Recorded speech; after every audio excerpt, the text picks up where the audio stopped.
electrică, termică și combustibilul.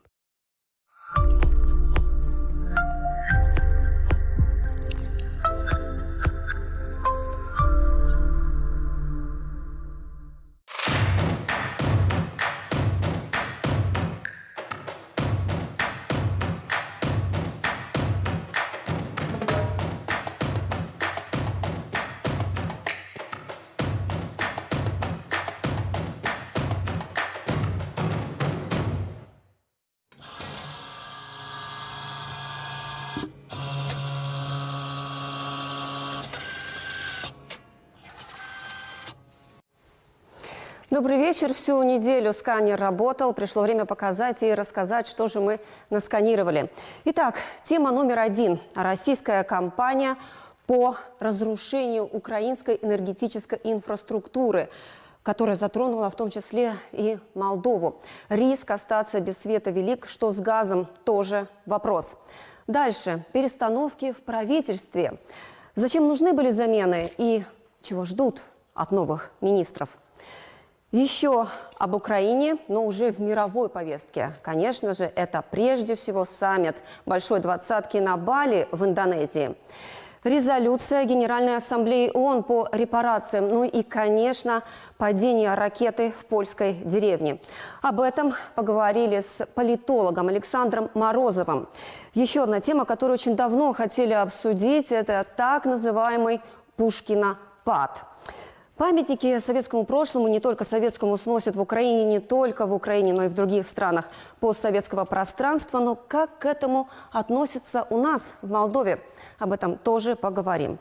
Ну, а напоследок будет песня. Ну, спешу успокоить слабонервных. Петь будем не мы с Андреем, но обо всем по порядку. Начнем? О да, мне лучше не петь. Да, собственно говоря, мне тоже.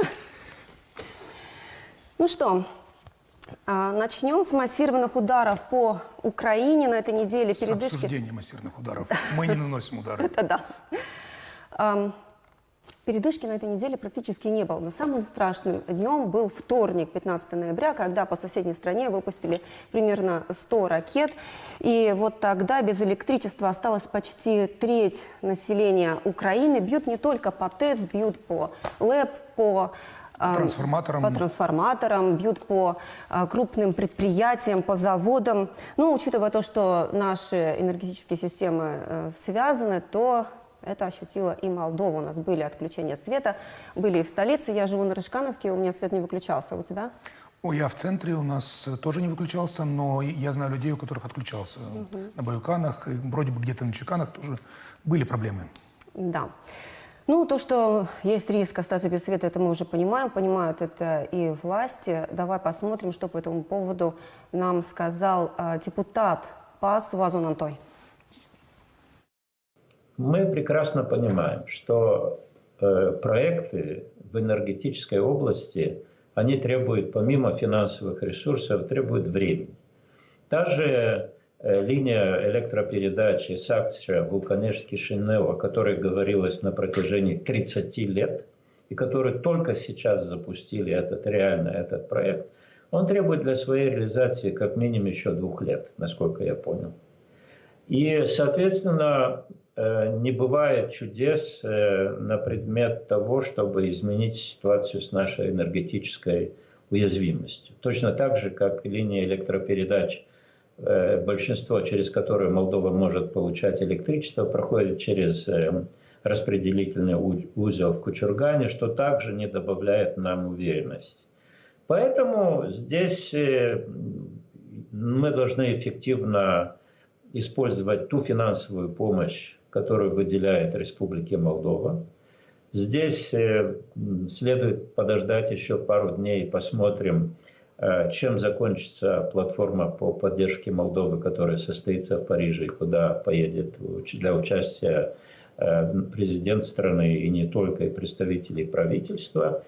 И здесь, конечно, многое зависит от того, насколько сумеет выстоять Украина, не только в военном смысле, но и с точки зрения сохранения и восстановления своей энергетической инфраструктуры.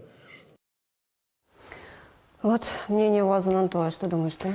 Знаешь, тут надо понять одну принципиальную мысль, зачем это происходит. Потому что очевидно, что вот эти обстрелы, они никак не могут повредить украинской армии. Мы говорили об этом в прошлых передачах. Но я уже даже и отметаю версию, на которую мне раньше казалось, что это попытка сломить украинцев, дескать, вот мы на вас так давим мощно, и вы сдадитесь и начнете просить мира. И, видимо, нет, потому что все опросы показывают обратный эффект, наоборот, там максимальное сплочение, максимальное желание консолидироваться.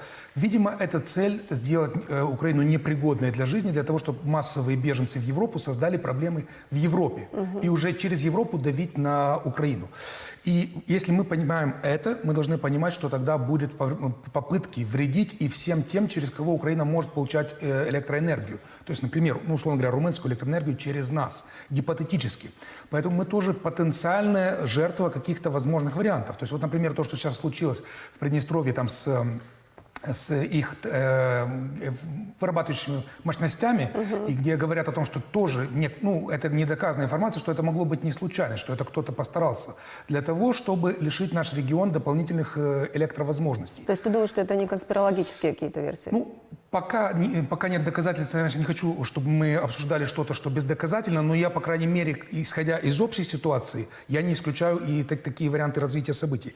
И плюс очень важно на этой неделе то, что произошло, Украина остановила прокачку нефти в Венгрию, объясняя это тем, что не хватает электроэнергии, потому что в стране упали мощности, это очень энергоемкое, и это потенциально ставит под угрозу поставки газа и для нас тоже. Да, действительно, у нас и так не совсем такие стандартные, скажем так, отношения с «Газпромом» были и до войны, Да.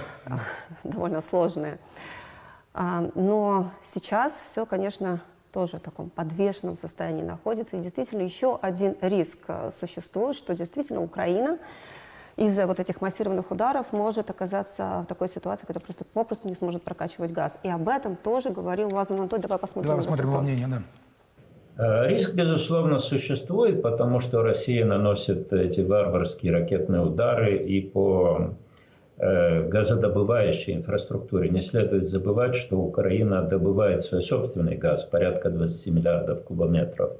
И, соответственно, когда идет такая кампания тотального разрушения государства, действительно не существует никаких гарантий, что будет сохранена техническая возможность прокачки российского газа.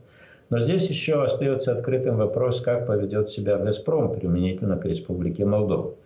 Согласно логике, в кавычках, того, что происходит по отношению к Украине, да и по отношению к Республике Молдова, мы не можем исключать полного прекращения поставок газа для Республики Молдова. Я здесь хочу подчеркнуть один принципиальный момент.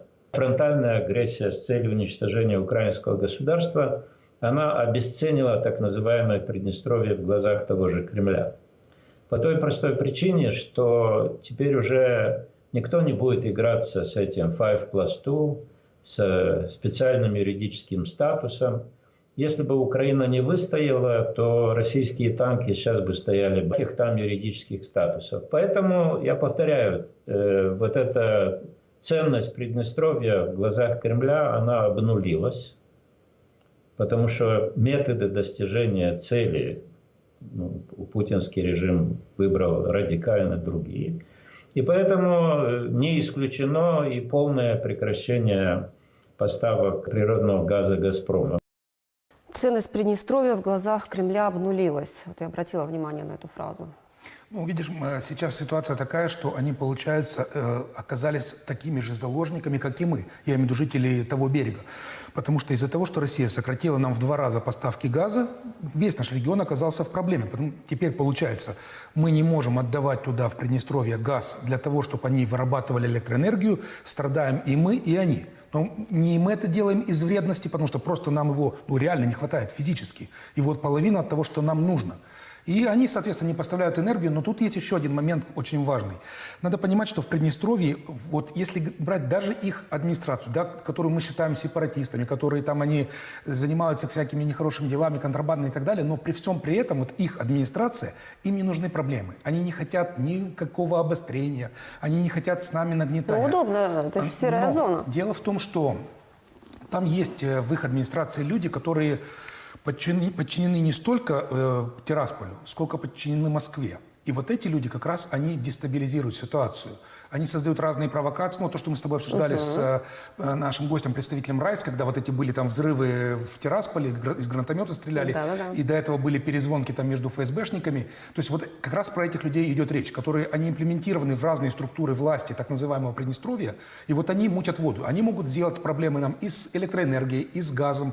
Поэтому тут логичный вопрос задать, это уже, наверное, знаешь, как исторический, риторический вопрос. Почему мы столько лет не делали альтернативные возможности для поставки электроэнергии, газа? Потому что, допустим, по газу мы провели трубу, но по электроэнергии до сих пор румынская энергия, она идет через Кучурганы. То есть она не идет напрямик в Кишинев.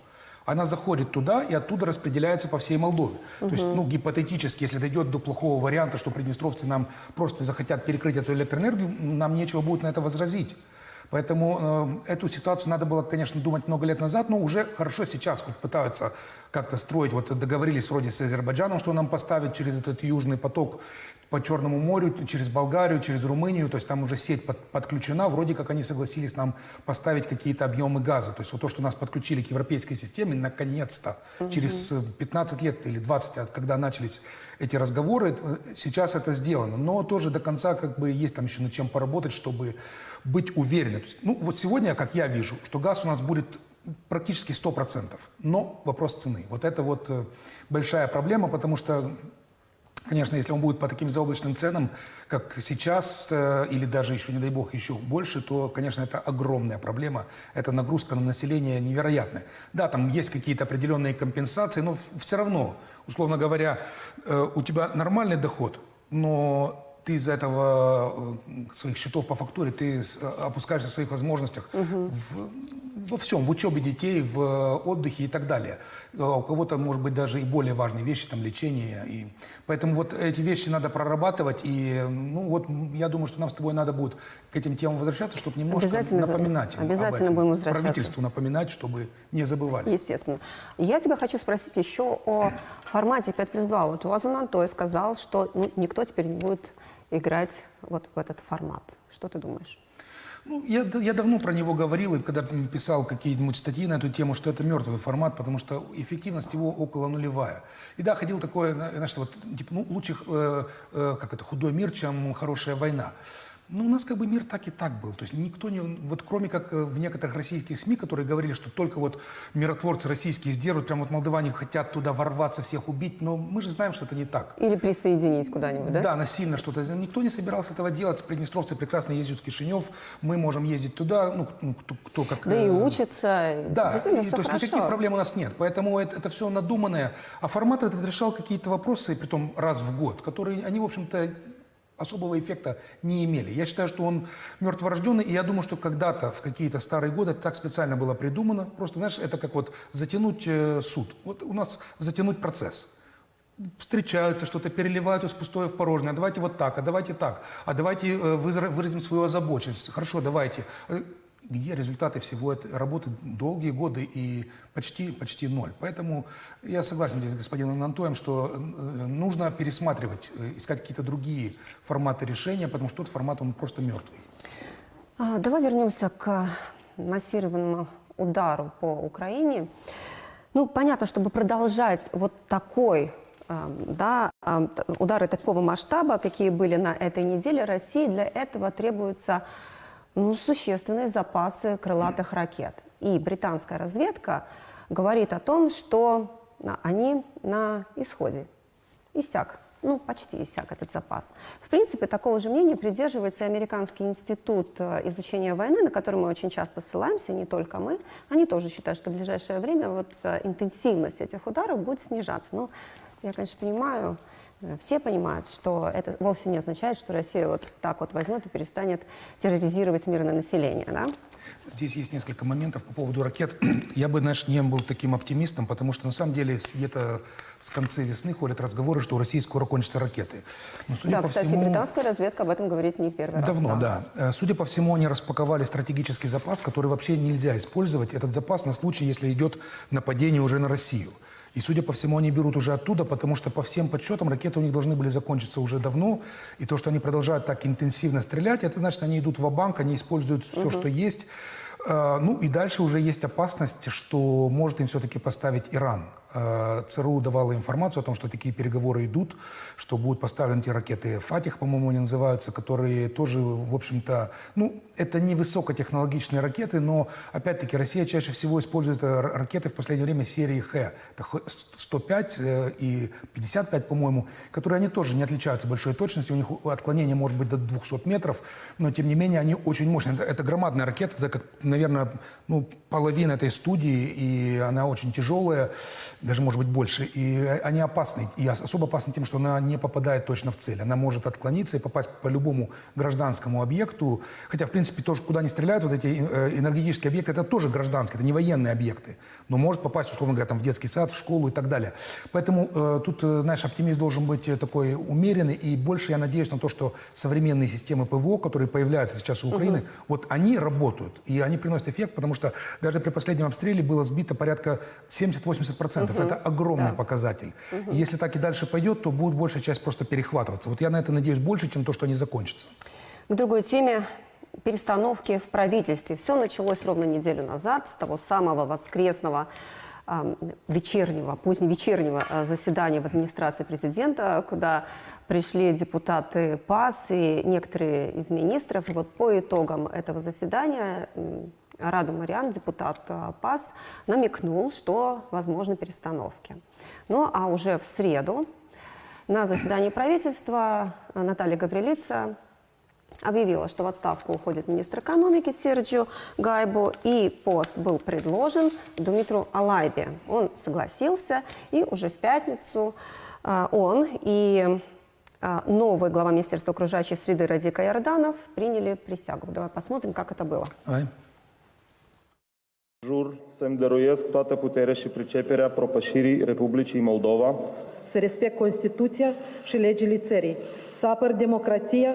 Новый министр экономики приоритетом номер один назвал сокращение бюрократии. Trebuie să dereglementăm masiv business-ul, trebuie să... Нужно устранить все препятствия для бизнеса. Большого, малого не имеет значения. Все должны быть свободными в ведении бизнеса в Молдове. Все должны пользоваться защитой и поддержкой государства, а не наоборот. Ведь государственные ведомства слишком часто создают бизнесу проблемы. Новая глава Министерства окружающей среды одной из своих главных задач считает восстановление лесов. Сейчас леса занимают только 11% площади страны, поэтому дрова приходится везти из Румынии. Дрова в Румынии дороже, и мы ведем переговоры о значительной скидке на древесину, которую нам приходится закупать. Румынская сторона открыта к заключению такого договора, хотя у них тоже энергетический кризис, и гражданам Румынии тоже нужны дрова. Президент Майя Санду на церемонии принесения присяги подчеркнула, что ждет от новоназначенных членов правительства решительных действий и скорого прогресса. Думитру Алайба заменил на посту министра экономики Серджио Гайбу, который ушел в отставку на этой неделе. А Радика Иорданов сменила Юлиану Кантараджиу, уволившуюся 2 месяца назад. Андрей, ну и зачем же нужна была замена? Самое интересное, вот ты сказал, это, как его назвали, ночное заседание, все ждали, там будет такое, такое. Ну, на самом деле, ну, по Министерству окружающей среды там вообще не о чем говорить, потому что это два месяца пост пустовал, человека назначили. Там, да, там все понятно. Тем более человек из системы, из министерства, она своя там, это ничего не произошло радикального. Слушай, вообще шла речь, даже поговаривали, да, все журналисты это обсуждали, о том, что весь Кабмин, чуть ли не весь, да, он уйдет в отставку. Ну, когда премьер, то, соответственно, меняется весь Кабмин, так были такие разговоры, но меня спросил один коллега, журналист с Киева, говорит, а что, правда, что у вас правительство меняется? Я говорю, что я не думаю, что на зиму это кто-то будет делать, потому что это правительство, на него взвалятся все сложности, и никто не захочет брать на себя ответственность перед зимой. Поэтому я сразу, и тогда я сказал, что нет. Но здесь, знаешь, еще один интересный момент, вот если говорить про Алайбу, вот здесь интересней. Первое, почему ушел Гайб? Вот почему они нам не объяснят какие-то критерии? Вот он был неэффективен, или он еще что-то. Вот дайте какой-то расклад. Вот тут я считаю, что... Тут действительно почва для домыслов. Да, то есть они оставляют... И, кстати, частая ошибка этой власти, они постоянно оставляют пространство для слухов, для какой-то конспирологии. Почему бы не выйти и не объяснить, четко разложить по полочкам? Вот так, так и так произошло. По поводу Алайбы. Этот человек, наверное, самый критикуемый со стороны оппозиции. И я думаю, что, может быть, где-то и объективно, но мы должны понимать, что это тот человек, который закрыл duty-free, Это тот человек, который запретил рекламу различных лотерей в Молдове. То есть он ударил по серому сектору экономики, который там за ним огромные интересы. И вот эти вот люди с интересами, они как раз имеют влияние на политические партии. И они вот сейчас ему мстят. Я вижу, что как его поливают грязью регулярно различные телеграм-каналы, различные... То есть, ну, где-то критика обоснованная, потому что, ну, любого политика можно есть за что покритиковать, это нормально. Но где-то я вижу, что это целенаправленная кампания именно по нему, и он за это расплачивается. Какой он будет министр, тут сложно. Ну, очевидно, что он разбирается в экономике, он был в комиссии по экономике, у него много законопроектов, которые говорят, потому что человек понимает в экономике, но насколько, как... Вот сейчас, знаешь, сказать, что да, это будет отличный министр, ну, это... Ну, риски он сам, как ты думаешь, понимает? Потому он что на себя, такое время... Да, он берет на себя огромный риск, потому что действительно, знаешь, у нас в нашем менталитете такое, что все, что происходит плохое, за это отвечает власть. А если человек отвечает за экономику, то, ну, в первую очередь, так это вот все ты и натворил. И мировые цены на газ поднял, и на нефть, и все остальное. Посмотрим. Я думаю, что примерно уже можно будет судить, насколько он компетентен, где-то, ну, наверное, через месяца 2. Вот так. Даже 100 дней ему не будем давать. Вот через 2 месяца можно будет поговорить о том, по его шагам, куда он движется, как он направляет страну, и тогда уже будет понятно, правильно это была замена или нет. Ну, я думаю, точно будет повод.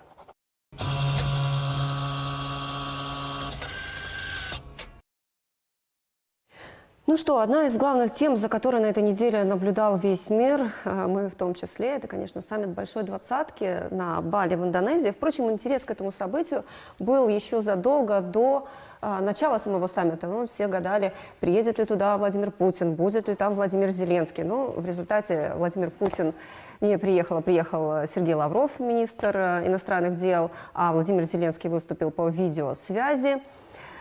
Ну, понятно, что никаких переговоров, личных встреч, тут точка. Естественно, украинская тема на саммите была темой номер один. Да, это безусловно. Но было еще одно событие, на которое не могли не обратить внимание. Это, естественно, личная встреча китайского лидера Си Цзиньпина и американского президента Джо Байдена. И шла она 3 часа с лишним, что тоже показательно. Ну, а по итогам этой встречи Джо Байден сам сказал, что эта встреча носила примирительный характер. Ну вот обо всем об этом я поговорила с политологом Александром Морозовым, который, к слову, является научным сотрудником Карлова университета и частым гостем на Молдова-1, чему я, конечно, очень рада. Интервью было записано заранее, давай его посмотрим, потом обсудим. Да, давай. Первый вопрос, конечно, будет касаться главной темы этой недели, саммит Большой Двадцатки. Лейтмотив, конечно, российская агрессия против Украины. Позицию стран мы все знаем. Но вот финальное коммюнике меня лично немного смутило и даже где-то, наверное, заставило задуматься. Ну, потому что мне оно показалось довольно сглаженным. Да, войну осуждают, но подчеркивается, что есть и иное мнение, точнее, иные мнения.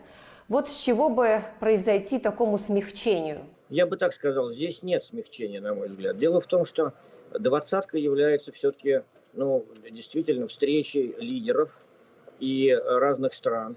И действительно в составе двадцатки есть и Китай. И поэтому ожидать, что двадцатка консолидированно примет осуждающее заявление, жесткое заявление, которое... А надо понимать, что такое заявление, оно обладает некоторым обязывающим эффектом. То есть должны все действовать тогда. Но двадцатка в ее нынешнем состоянии, она не может действовать так консолидированно. Именно поэтому такое заявление. Но при этом надо подчеркнуть, что сам саммит, во-первых, он не участие Путина, практически минимализированное участие российской делегации. И атмосфера перед двадцаткой, когда вообще обсуждался вопрос о том, чтобы исключить Россию из двадцатки. И мы, кстати говоря, с большой вероятностью на следующем саммите Россию уже не увидим. Этот вопрос будет обсуждаться и дальше. Ну, поскольку война не прекращается, а только в гору идет. И, наконец, самое важное, это встреча Байдена и Си на полях, то есть лидеров США и Китая на полях двадцатки. Вот она была главным событием. Если учесть, что альянс, глобальный альянс поддержки Украины против российской агрессии стоит очень крепко, в нем нет никакой трещины на сегодняшний день. Продолжается и военная помощь, и тренировка украинских военных в ряде стран, причем больших контингентов. И гражданские специалисты разных стран работают в Украине для того, чтобы помогать восстанавливать инфраструктуру, которую разрушает российская армия, то в этом смысле слова не следует придавать большого значения именно просто самому коммюнике. Вот у меня такое впечатление сложилось. Мгм. Хорошо, давайте тогда, наверное, все-таки подробнее остановимся на встрече китайского лидера Си Цзиньпина с Джо Байденом. Я отметила для себя, что встреча шла 3 часа, может даже и чуть больше. Это тоже о многом говорит. Александр, нам ждать теперь оттепели в отношениях Китая и Америки? Да, я считаю, что результатом этой встречи будет, ну, если не потепление, то во всяком случае гораздо больше интенсивность политических и экономических коммуникаций, даже чем сейчас есть. Я думаю, что на этой встрече, конечно, Соединенные Штаты выразили, как обычно бывает в таких двусторонних разговорах, Соединенные Штаты сформулировали свою позицию и в отношении Тайваня, конечно, еще раз, и в отношении российской агрессии в Украине. Китай, несомненно, изложил свою позицию, так строятся эти разговоры. Но то, что возникнут новые треки переговорные между Китаем и США после такой встречи, это неизбежно. И из этих коммуникаций Россия надежно исключена. Она не может никак на них повлиять. И я бы считал, что сам факт такого разговора для Кремля, он очень плохая новость. А теперь как будут развиваться отношения Китая и России в таком контексте? Вот именно, здесь в этом и проблема. Дело в том, что в начале войны особенно было видно, что в Кремле рассчитывают на какое-то сближение с Китаем. Но уже примерно 2 месяца назад стало видно по московским медиа, что пафос партнерства с Китаем явно как бы пропадает. И вообще мы видим, что начинается такая волна переориентации на страны Африки, на другие страны Юго-Восточной Азии. Делаются заявления вот в направлении третьих стран, так называемых. То есть Россия явно выпадает вот из пула глобальных стран, в которых она была, конечно, вместе с Китаем в какой-то момент, из США, и смещается в сторону, так сказать, развития контактов с Угандой, с Анголой и так далее. Вы уже упомянули, что минимальным было присутствие России на Бали. Этот минимализм, мы понимаем, что это Сергей Лавров, но очень было много домыслов также о причинах, почему Лавров уехал. Да? То есть кто-то говорил о том, что это связано с тем, что потом последовали такие вот массированные, один из самых массированных ракетных ударов по Украине. Что вы думаете по этому поводу? Нет, я думаю, что прямой связи между саммитом и ракетными ударами нет. Я все-таки считаю, что такие вещи, как ракетные удары, тем более массированные, они являются частью военного планирования. И решение о них принимается не в связи с какими-то политическими событиями, а просто из плана военной кампании. Несомненно, что у генерала Суровикина, как у командующего, есть на руках как минимум 2-месячный план войны, не менее. И он действует по графику этой войны, независимо от того, что происходит в остальных каких-то узлах российской или глобальной политики. Поэтому здесь совпадение случайно, но оно прозвучало, тем не менее, поскольку все-таки как бы совпало, поэтому образовалось такое дополнительное звучание этого. Но понятно, что Лавров теперь находится в положении примерно, ну, как в свое время иранские дипломаты, когда ты можешь приехать на международную конференцию крупную, на саммит, и всего-навсего только зачитать свое заявление там, или свое выступление, и после чего немедленно покинуть это, потому что ты столкнешься с очень жестким ответом, на который, в свою очередь, у тебя нет ответа. Именно поэтому страны-изгои, они продолжают участвовать в мировой политике, и они присутствуют на разных саммитах. И надо напомнить, что президент Ирана Ахмадинежад неоднократно выступал, и в том числе с трибуны ООН. И это вызывало скандал, и покидали заседания в знак протеста многие участники этих собраний, слушая эту риторику. Ну вот Лавров в этом положении, он для того, чтобы не сталкиваться с последствиями своих заявлений, просто покинул саммит. Александр, еще один вопрос, который так или иначе созвучен с повесткой саммита, решение ООН по репарациям России и Украине. Очевидно, что Владимир Путин делать этого не намерен, иначе ему пришлось бы признать поражение. Но давайте поясним, почему решение ООН важно, учитывая, что нет правовых механизмов, которые бы позволили западным странам вот так вот просто взять и передать Украине замороженные активы, которые попали под санкции. Это очень важное решение, безусловно. Оно не носит обязывающего характера. Но при этом, когда подобные решения публично принимаются и голосуются, тем более, это открывает возможность национальным правительствам действовать так, как они не могли бы действовать до этого.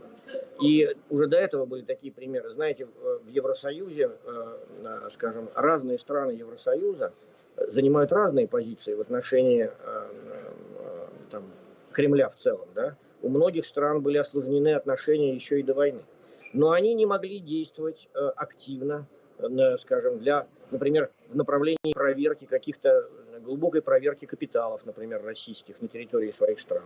Но когда Евросоюз принимает общую резолюцию, содержащую какую-то возможность, то это открывает как раз возможность национальным правительствам действовать. И в этом смысле голосование по репарациям, оно важно в трех смыслах. Первый смысл – отдельные страны, опираясь на это решение, на это голосование ООН, могут сказать, что мы конфискуем сами какие-то активы и передаем их Украине. Это вполне можно себе представить. Мы легко можем себе представить, что Канада или, например, Чешская Республика, например, или целый ряд других стран, которые занимают бескомпромиссную позицию в отношении агрессии, в рамках своих юрисдикций сделают шаг по аресту, не просто по аресту активов и замораживанию, а по конфискации и передаче Украине. Ведь здесь встает вопрос о российской госсобственности за пределами Российской Федерации. Довольно чувствительным будет не просто арест, но конфискация этих активов с целью передачи вырученных средств Украине. Помимо этого, в вопросе о репарациях важно следующее. Однажды прозвучав, это никогда не снимается из повестки. И да, сегодня, разумеется, никаких репараций масштабных не может быть. Война не закончена, исход войны не ясен. Но это вписано публично.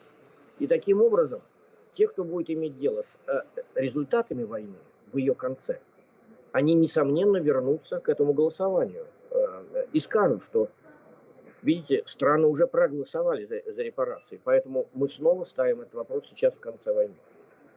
И кроме всего прочего, есть и третий момент. Дело в том, что репарации как таковые, это довольно сложно, и все хорошо знают, мировые дипломаты, что репарации в отношении Германии выплачивались десятилетия. Да? Прерывались, выплата прерывалась, но она платилась десятилетия. И выйти из этого было никак невозможно. Вот здесь такая же история. Сегодня это слово прозвучало, и оно, конечно, создает определенную перспективу историческую, потому что это означает, что Российская Федерация ни сегодня, ни через 10 или через 20 лет, никакое следующее правительство Российской Федерации не выйдет из-под вопроса о репарациях. Это правительство следующее какое-то может ставить вопрос о сокращении этих репараций, об объеме этих репараций или об обмене этих репараций на какие-то другие шаги. Но, тем не менее, это будет оставаться на десятилетия зафиксированным фактом. Александр, и последний вопрос. На момент, когда мы записываем с вами интервью, вы находитесь в Варшаве. Вот, конечно же, я не могу не спросить о событиях недавних, которые произошли в Польше, связанные с сбитыми ракетами, которые упали в польской деревне. Позицию властей Польши мы, конечно, все слышали. И, тем не менее, мне бы хотелось узнать ваше мнение, что вы думаете. Может быть, вы общались с коллегами польскими на эту тему. Каково их мнение? Если коротко сказать, то очевидно, что произошедшее приведет к следующему этапу активизации обороны восточного фланга НАТО.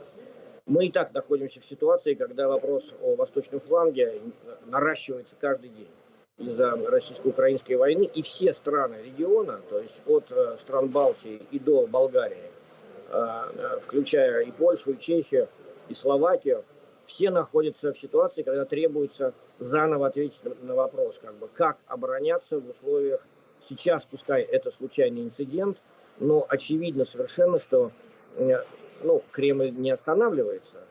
И пока мы не видим, чтобы он собирался останавливаться, и многие убеждены, что Кремль готов к тому, чтобы, ни в коем случае не к использованию тактического ядерного оружия, но то, что он готов к расширению конвенциональной войны, да, у многих есть такое опасение. И в этом смысле слова это, конечно, очень важный инцидент, который не только для Польши, но вот я хочу подчеркнуть, для всей группы стран, которые находятся здесь, в Центральной Европе, это событие очень важное, которое определит вопросы безопасности на ближайший не только год и не только на ближайшее время войны, но и на как минимум десятилетия вперед, потому что планы по развертыванию систем безопасности, они принимаются, так сказать, медленно и трудно, потому что никто не хочет нарушать баланс. Но если баланс нарушается и меры принимаются, то они тоже принимаются 10-15 лет. Вот здесь такая ситуация, и я думаю, что это самый важный момент последствий падения останков ракет на польскую территорию. Александр, спасибо большое за ваше мнение, за то, что нашли время ответить на вопросы. Вот Александр Морозов уверен, что Россия участвовала в саммите Большой Двадцатки последний раз. А тут еще стало известно, что на заседании ОБСЕ в Польше, которое состоится в начале декабря, Сергея Лаврова не пустят. Да, уже, знаешь, говорят, G19 уже не будет G20, будет G19, как и G7, большая семерка вместо восьмерки. Да. Андрей, давай поговорим о резолюции, финальной резолюции этого саммита. Твое мнение? Ты знаешь, я изначально, в принципе, ожидал, что так и будет, и я укрепился в своем убеждении. Это достаточно абстрактные резолюции. То есть, да, там понятно, что какие-то есть акценты, но на самом деле вот от всего этого саммита, то есть, помимо того, что там, да, это опять была поднята тема Украины на определенный уровень, да, об этом все говорили, но на самом деле на этом саммите было только одно важное событие. Все остальное это больше, знаешь, такие дипломатические реверансы какие-то, то есть это не имеющее больших последствий действия. Единственное, что вот там действительно очень чрезвычайно важное произошло, это двухсторонняя встреча президента США и лидера Китая. Это беспрецедентное событие, потому что, как уже было обозначено, здесь произошло определенное замерение, потому что мы должны понимать, что Китай очень специфическая страна. Она идет в таком дуализме. С одной стороны, это коммунистическая идеология, но с другой стороны, это абсолютно капиталистическая экономика. Капиталистическая экономика не может быть не встроена в глобальный мир. Это невозможно просто. Поэтому Китай – это один из крупнейших в мире инвесторов и продавцов.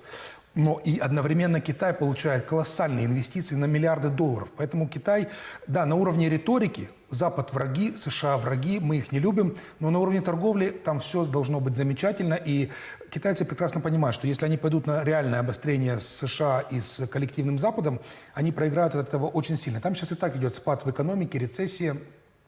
У них опять вспышка коронавируса, из-за чего тоже это сказывается и на потреблении, и на общий спад экономики. Поэтому, конечно, им сейчас совершенно это невыгодна ситуация в мире. Они, видимо, должны уже искать какие-то варианты, как попытаться на эту войну повлиять с точки зрения, чтобы она затихла. До какого-то момента она им выгодна, потому что они выгодополучатели, они покупают за буквально копейки российскую нефть, газ. Они, то есть, пользуясь сейчас тяжелой ситуацией в России, они могут пытаться быть проводниками некоторых серых схем, хотя они этого очень боятся, потому что могут попасть под вторичные санкции. Мы знаем, все крупнейшие компании ушли из России. Поэтому здесь надо четко понимать, что Китай в этом плане очень аккуратен, и кстати, очень важное заявление против возможного использования ядерного оружия. Это прямой сигнал для Путина, и это тоже как раз то, что произошло на встрече Большой Двадцатки. На полях саммита прошла экстренная встреча Большой Семерки плюс Евросоюз. Понятно, что основная тема – это, конечно же, ракеты, которые упали в польской деревне. Вот, признаться честно, я напряглась. А ты? Знаешь, было напряжение, может быть, в первые часы, когда появилась информация об падении ракет, потому что как на это отреагируют, уже после этого я понимал, что дальше, уже по первоначальной риторике было понятно, что все-таки обратный ответ не будет такой жесткий. Потому что все понимали, что... притом тут даже не важно, чья это была ракета. Это ПВО ракета Украины, которая сбила российскую ракету, они вместе упали, или это просто российская ракета. Важно то, что они пришли к выводу на Западе, что это не был целенаправленный удар по стране НАТО, что это ошибка военная. Поэтому по этому моменту было все понятно, что им нет резона сейчас нагнетать ситуацию. Даже мне где-то кажется, что Запад специально как-то пытается, знаешь, в этой ситуации немножко сгладить углы. Потому что если уже им делать ответ, то уже надо жесткий ответ. Поэтому они сейчас попытались так эту тему, знаешь, немножко загладить, что это ошибка, мы понимаем. Но, с другой стороны, очень важно то, что все... Но ошибка эта бы ведь не произошла, извини, что перебила, если бы... Вот, да? я как раз об этом хочу сказать. Ты читаешь мои мысли. Как раз вот все в этих вот заявлениях всех лидеров стран о том, что если бы Россия не стреляла, этой ситуации бы не было. Потому что, с чего вдруг должно произойти, погибли люди, ракета прилетела на территорию Польши, если бы не было этого массированного обстрела, то есть там не важно, как это получилось. Кстати, как и по Молдове, тоже некоторые говорят, а вдруг это была украинская ракета? Тут не важно вдруг что. Важно то, что была российская ракета, которая нарушила наше воздушное пространство, и дальше произошел взрыв. Если бы не было первопричины, не было бы следствия. И точно так же в Польше, абсолютно. Мы должны понимать, что риск, конечно, существует. Давай о Рамштайне. Значит, смотри, вот я себе выписал здесь некоторые интересные вещи. Значит, первый результат заседания контактной группы «Рамштайн» – $500 миллионов. Канада плюс зимнее снаряжение ВСУ. И это, кстати, ответ тем, кто говорит про генерала Мороза. Вот, у русских же есть такое, что типа генерал Мороз на нашей стороне, при Наполеоне, при немцах. Все, похоже, генерал Мороз переходит на сторону ВСУ, потому что у них будет хорошая, качественная зимняя одежда. И это не только вот эти поставки, там и до этого поставлялись, там, по-моему, Норвегию, еще кто-то им передавал комплекты. У российской армии с этим есть проблемы. Мы видели, как одеты, особенно мобилизованные, во что они одеты. Это просто смотреть больно для глаз, как их одели. Потом пакет помощи от Швеции на $270 миллионов. 2 ракетные установки «Хавк» от Испании, ПВО ближнего радиуса действия от Польши, установки РСЗО от Германии. В общем, коалиция работает. И коалиция, знаешь, как говорят, это похоже на ту коалицию, которая была антигитлеровская коалиция. Тоже было 50 с чем-то стран. Вот сейчас повторяется история точно так же. Они объединяются. Каждое заседание, одна страна говорит, мы дадим одежду, другая страна говорит, мы дадим транспорт, третья, мы дадим оружие, мы ПВО и так далее, и так далее, и так далее. То есть всем миром помогают Украине выстоять в этой войне. И, конечно, сложно переоценить эту помощь, она просто реально чрезвычайно важная. Хорошо, Андрей, думаю, что здесь мы отсканировали все. Да.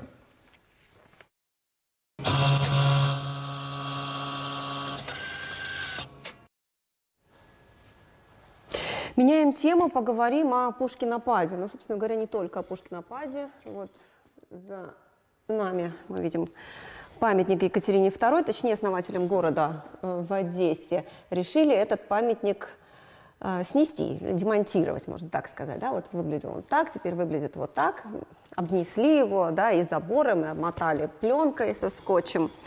Ну, а произошло это после того, как был проведен онлайн-опрос. Опрос в Одессе, да. И участие в нем приняли почти 8 тысяч одесситов. Половина высказалась за демонтаж и перенос памятника. Памятник, правда, мне очень нравился. Он действительно такой впечатляющий, мимо него не пройдешь. Но, с одной стороны, жаль, с другой стороны... Наверное, поэтому его и решили снести. Он прямо, вот, знаешь, он дышит империей. Дышит империя. Я с тобой тут, конечно, согласна. Мнения разнятся. Кто-то считает, что памятники тут ни при чем. Кто-то говорит, что, все-таки место памятникам, не надо за них прям так цепляться. Дело не в этом, и памятники, ничего с ними не произойдет, если они будут находиться где-то в музее или в музее под открытым небом, скажем так. Кстати, в Кишиневе вывезли памятники на Молдэкспо, все эти вот советские, там, Маркс, Ленин. Да, действительно, действительно так, да. Ленин с центральной площади переехал довольно-таки давно на Молдэкспо, да, собственно говоря, не только Ленин. А еще у нас ведь в Молдове есть... Хороший пример, кстати, можно взять на вооружение украинцам. У нас большой музей под открытым небом есть, куда можно прийти, увидев всех Лениных, Сталиных и так далее, и так далее. Вот туда съездил наш корреспондент Петр Гарчо, а еще он задался вопросом, что думают относительно этого советского и не только советского наследия наши жители. Давай посмотрим его репортаж. Интересно, давай. В советское время памятники политических деятелей устанавливали на наиболее популярных местах. Однако после распада СССР их ценность в глазах общества изменилась. Многие из этих памятников оказались на свалках, в гаражах, а некоторые вовсе были закопаны в землю, пока их не нашел коллекционер Петр Костин и не собрал в музее в центре молдавских Кодр. Часть, вернее, памятника Сталина, по его руке видно, что кем он был, данный герой. Я так предполагаю, что в 1953-1954 годы его привезли в Кишинев. Почему так предполагаю? Потому что он был заброшен, значит, в камышах на грузовой станции Молдавской железной дороги в Кишиневе. Создавать музеи под открытым небом Костин начал еще 20 лет назад. Все это время он часто сталкивается с нежеланием местных властей отдавать памятники, даже ненужные. Есть случаи, я вам скажу, когда я был приглашен на консилиуме, написал заявление, пожалуйста, вот фотографии, он находится у вас в мусорке, значит, или заброшен за городом, разрешите его для данного, значит, парка, чтобы люди видели. Решение такое, нет, не выделять, пускай он там лучше будет. А почему там? Ну, мы хотим, чтобы наши внуки там его видели в мусоре. Экс-глава агентства по реставрации памятников Ион Штефанице отмечает, что большинство монументов советской эпохи нуждается в реставрации. Инвентаризации, которые мы проводили, когда я был в агентстве по инспективной реставрации памятников, все памятники не только по Кишиневу, но по республике, они в плохом состоянии. Да? Они нуждаются в реставрационные работы. К сожалению, за последние 30 лет никто не занимается этим. При этом, как отмечает Штефанице, не все советские памятники обладают исторической и культурной ценностью. Котовский на лошади, да, это скульптура известного артиста Лазарь Дубиновский. Поэтому я думаю, есть памятники, которые мы должны их сохранить или поставить в ценность в музей под открытым небом. Избавляться от памятников не хотят и жители Кишинева. Мое мнение, что памятники – это часть истории, и они должны быть сохранены нами. Если даже кто-то относится к ним отрицательно, да, то есть я считаю, что это очень важная часть города, истории, культуры и наследия. Это похоже на ситуацию, когда коммунисты разрушали церкви. То есть это факт, который был в истории, и историю нельзя забывать, потому что она всегда чему-то учит. Nu trebuie demolate monumentele sovietice. Asta e o istorie prin care au trecut omenirea, au murit milioane. Вот так. Ну, знаешь, я хочу отметить, что памятники сносят ведь не только в Украине, но и в других странах постсоветского пространства. Ну вот, например, в Латвии демонтировали памятник советскому дипломатическому курьеру. В эстонской Нарве сняли с постамента танк Т-34. В столице Финляндии убрали подаренную некогда СССР скульптурную композицию «Мир во всем мире». Вот ты что думаешь по этому поводу? Слушай, ну тут, мне кажется, вот памятники можно оценивать с двух параметров. Это его художественная ценность, как экспоната, ну, как произведение искусства, так лучше сказать, и его политическую подоплеку. Но ведь это еще и такой инструмент пропагандистский. Вот, так вот как раз, да, это вот в политическом плане, потому что, ну, например, какая может быть художественная ценность у танка, вот российского танка для Молдовы? Да, они нам говорят, это для того, чтобы вам напоминать о том, что вас когда-то освободили. Но у нас люди говорят, что хорошо, освободили от фашистов, это прекрасно, но вы же потом не ушли, так и тут и остались. Поэтому здесь это исторические моменты, они, которые, знаешь, вот они неоднозначные, скажем так, как минимум. Поэтому моя личная позиция, что если, допустим, памятник имеет какую-то художественную ценность, то да, вот такие музеи, наверное, для него это хороший выход. Но в обществе, которое и так у нас расколотое, еще через эти памятники создавать дополнительный раскол, я считаю, что лучше это не надо. Поэтому, тем более, знаешь, вот на самом-то деле, ну давай будем серьезны, это что, вот это красиво, что ли? Большинство советских памятников, они просто уродливые, вот они так сделаны. Поэтому это, опять-таки, это моя персональная позиция, я ее никому не навязываю. И я вообще против вот этого вот массового, как у нас везде, особенно раньше в советское время, в каждом селе было по несколько памятников. Особенно этот Ильич, это, знаешь, когда анекдот был, когда в одном селе У него что-то случилось с головой, и был праздник, приближался. И одолжили голову с соседнего стола, с памятника. И потом выяснилось, когда его открыли, он стоит в кепке, а в руке держит вторую кепку. И, это уже до смешного, но зачем это? Кому надо эти вот столько? И тем более это формализирует память, она теряет смысл. Если вы хотите напоминать какие-то события, лучше как-то об этом говорить, снимать какие-то документальные работы. Но вот просто эти истуканы уродливые, я не вижу в этом смысла. Какая-то у нас с тобой околокультурная тематика пошла.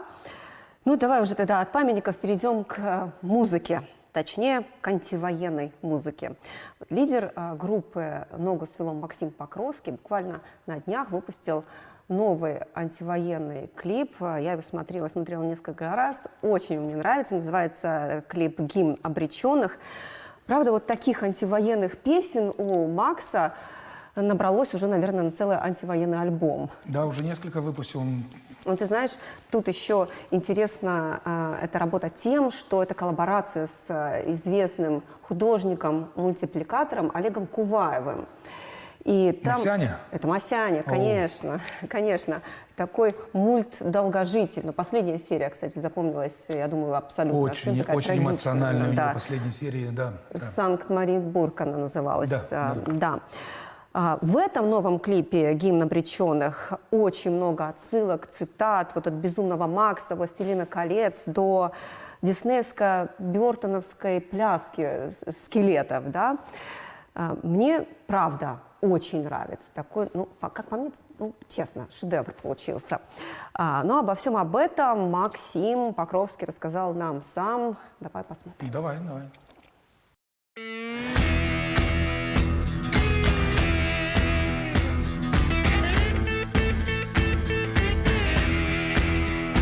Что касается того, как пришла песня, то это забавно.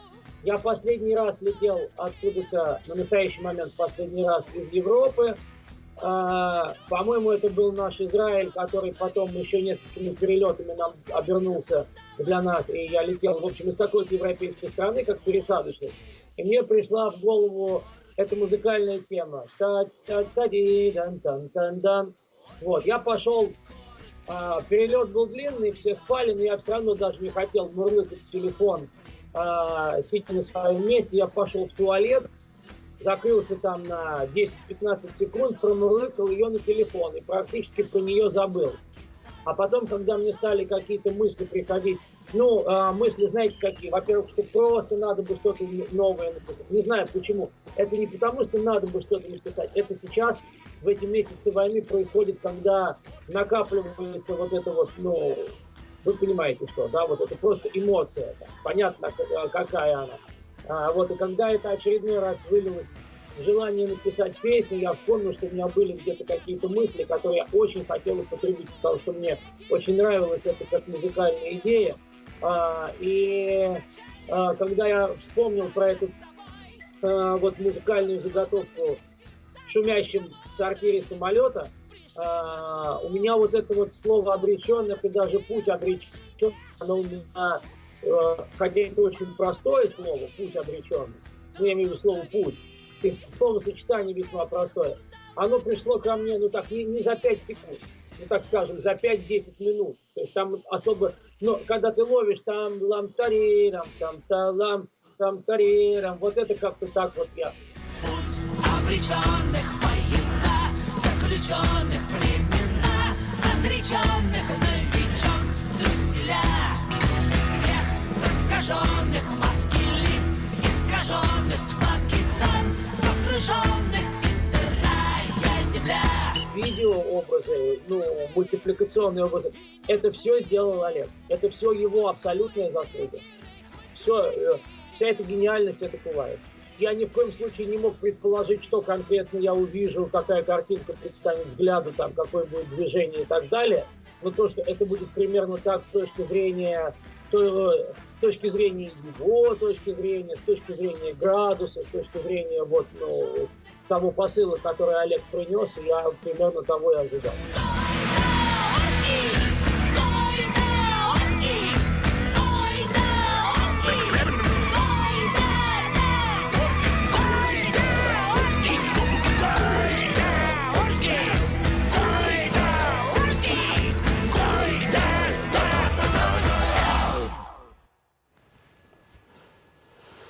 Что-то особенное есть в этом антивоенном творчестве.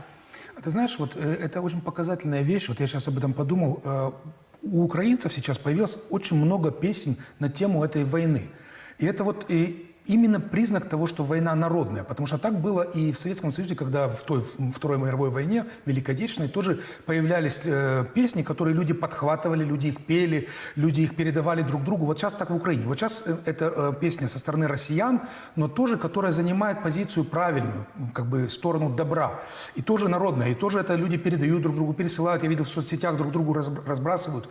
Это признак того, что вот именно люди чувствуют, где правда. Я не вижу с той стороны, вот со стороны официоза российского каких-то песен, которые бы кто-то подхватывал, друг другу передавал. Шаман, да? Ты видел это? Ну, слушай, это несерьезно. Поэтому вот это как раз очень важный момент, именно где народ, где сердце народа, где люди чувствуют правду, где люди чувствуют правильную сторону. Потому что никто сейчас не будет там петь Киркорова или еще что-то, вот какого-то там Газманова, кстати, который назначает концерты в украинских городах за пару дней до их освобождения, уже как тенденция становится. Вот так вот. Подведем итоги? Да, я буквально пару слов хочу сказать в конце, что, знаешь, вот эти события, которые мы сегодня обсуждали, ООН, переговоры между Байденом и Си, вот некоторые еще моменты, которые связаны с общей международной жизнью, говорят нам о том, что у нас прямо на глазах формируется новый мировой порядок. Вот новый мировой порядок был после Второй мировой войны, когда страны договорились об определенном мироустройстве, и оно действовало достаточно долго. Худо, плохо, хорошо, но действовало. Сейчас оно рушится. И вот будет возрождаться в каком-то другом виде. В каком, я не знаю, но вот мы с тобой прямо сейчас пишем эту историю, записываем ее и рассказываем нашим зрителям. Поэтому я думаю, что у нас сейчас будет много что анализировать и в последующие дни, для того, чтобы на следующей неделе собраться здесь и показать это. А ты знаешь, я бы хотела обратить внимание еще на один момент. На следующей неделе, по-моему, 23 ноября будет голосование, да, в Европейском парламенте по признанию России страной-спонсором терроризма. Да, и говорят, что весьма вероятно, что резолюция будет против России. Судя по всему, будем следить и, конечно, поговорим об этом в следующем воскресенье.